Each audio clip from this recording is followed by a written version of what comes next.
the arrogant commander. The meeting that changed everything. Admiral Zara Kth of the Sarnian Imperial Fleet stood on the bridge of her flagship, the Eternal Dominion. Her silver scales caught the light from distant stars. She had commanded fleets for 300 cycles. Her victories filled entire data archives. Today, she would meet a human representative. The thought made her laugh. Another primitive species wanting our protection, she told her second officer. They always come begging eventually. The human arrived in a small transport vessel. It looked simple compared to Sarnian ships. Admiral Zara Kth watched it dock through her viewing screen. She felt amused. Humans had only discovered faster-than-light travel 50 cycles ago. Her people had mastered it before humans even invented writing. First impressions. The human walked into the conference room wearing a plain uniform. His name tag read Captain Marcus Webb. He carried only a data pad. No weapons. No guards. Just confidence that seemed misplaced. "Welcome to the Eternal Dominion," Zara Kth said. Her voice carried the weight of authority. "I understand Earth wants to join our protection alliance." Marcus smiled. "Not exactly. We're here to discuss a partnership." Zara Kth's crest rose slightly. Partnership? This human thought his species could partner with the Sarnian Empire? She exchanged glances with her officers. They seemed equally amused. "Perhaps you don't understand," she said slowly, speaking as one might to a child. "The Sarnian fleet has protected this sector for millennia. We have 6,000 warships. Our shields can withstand a star's heat. Our weapons can crack planets. What exactly does humanity offer?" Marcus remained calm. "Innovation. Different thinking. Solutions you haven't considered. The challenge." Zara Kth decided to humor him. She activated the holographic display. It showed a tactical scenario. A heavily defended enemy fortress. Multiple layers of shields. Automated defense platforms. Minefields surrounding every approach. "This is Fortress Khaldun," she explained. "The Vrax Collective built it in the Outer Rim. We've been planning an assault for 2 cycles. Our best strategists estimate we'll need 400 ships. We'll lose approximately 60 vessels, but we'll win. We always win." She sat back, confident. "Show me what humanity would do differently." Marcus studied the display.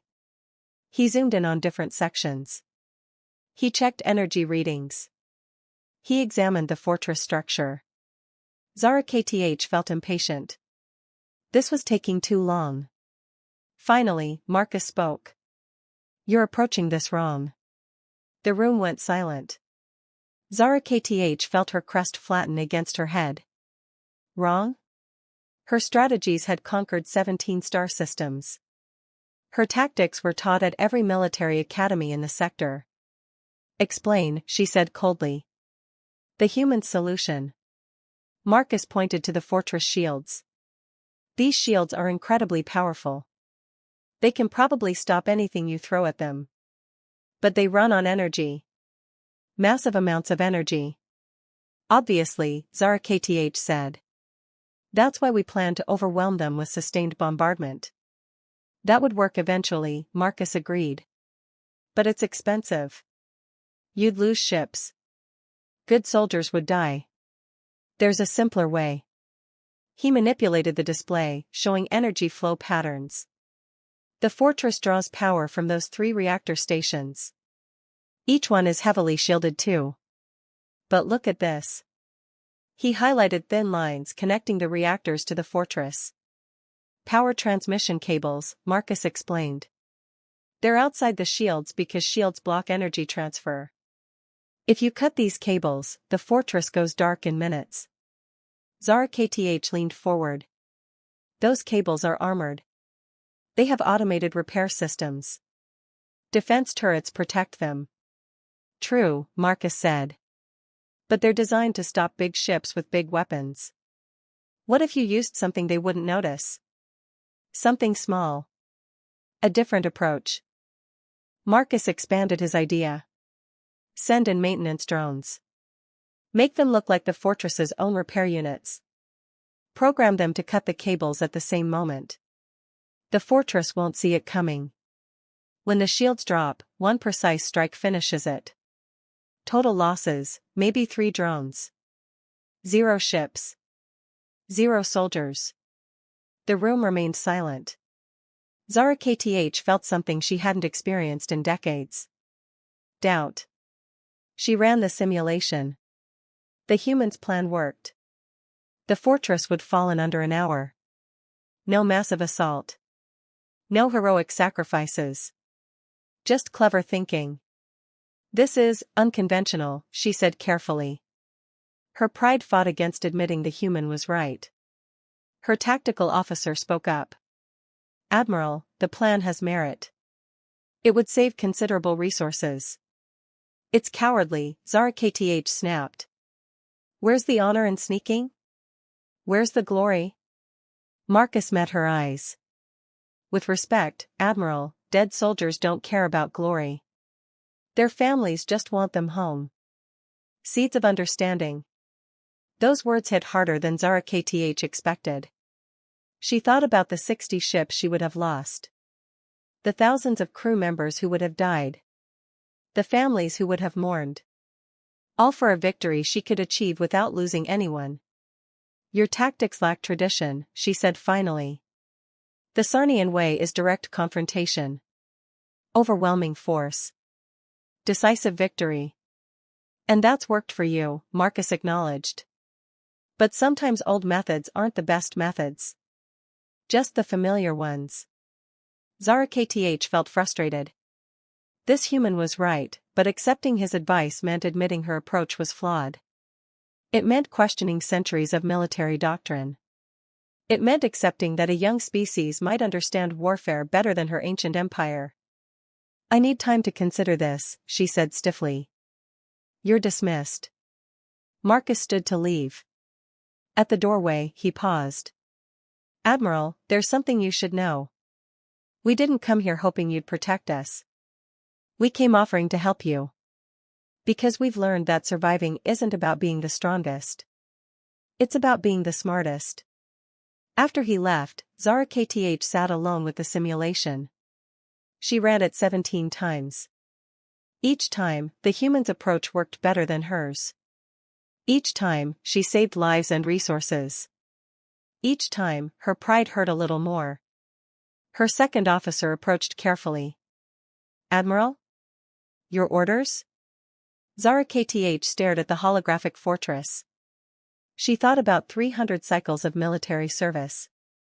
About victories won through force and determination. About tactics that never changed because they never needed to. Until now. Contact the human, she said quietly. Tell him we want to learn more. The lesson in humility. Putting theory into practice. 3 days later, Captain Marcus Webb returned to the Eternal Dominion. This time, Zara Kth met him with less arrogance. She had spent those 3 days reviewing human military history. What she found shocked her. Humans had fought constantly on their homeworld. They had developed tactics out of necessity, not tradition. They valued results over ritual. They adapted quickly because they had to.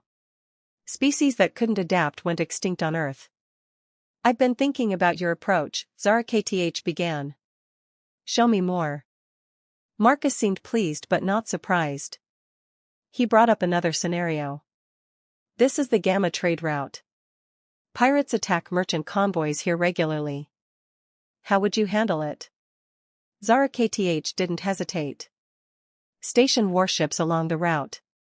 Heavy presence discourages attacks. That works, Marcus agreed. But it ties up your fleet. What happens when you need those ships elsewhere? The pirates just wait until you leave. He offered an alternative.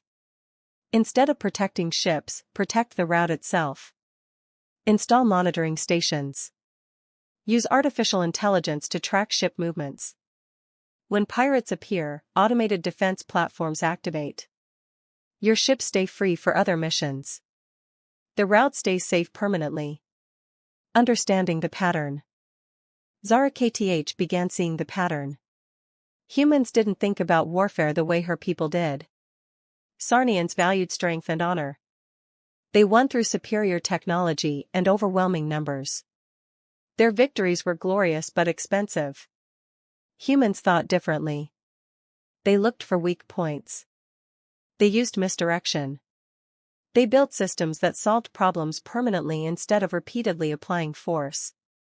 They fought smarter, not harder. Your people were prey once, Zara KTH said suddenly. On your homeworld. Before you dominated it. Marcus nodded. We were. Other species were bigger, stronger, faster. We survived by being clever. We made tools. We worked together. We adapted. Eventually, we thrived. And you brought that thinking to space.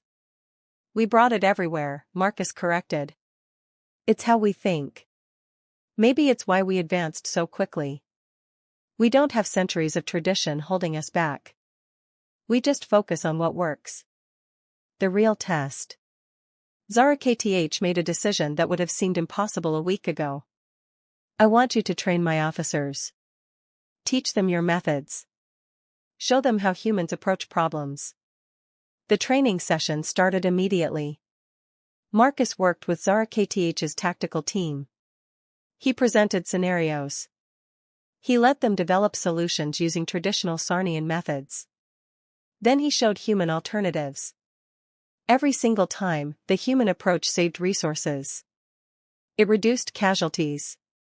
It achieved objectives more efficiently. The officers resisted at first. Some felt insulted. But the results spoke clearly. Numbers didn't lie. One young officer named Krell asked, "Why doesn't everyone fight this way?" Marcus smiled. Pride, mostly.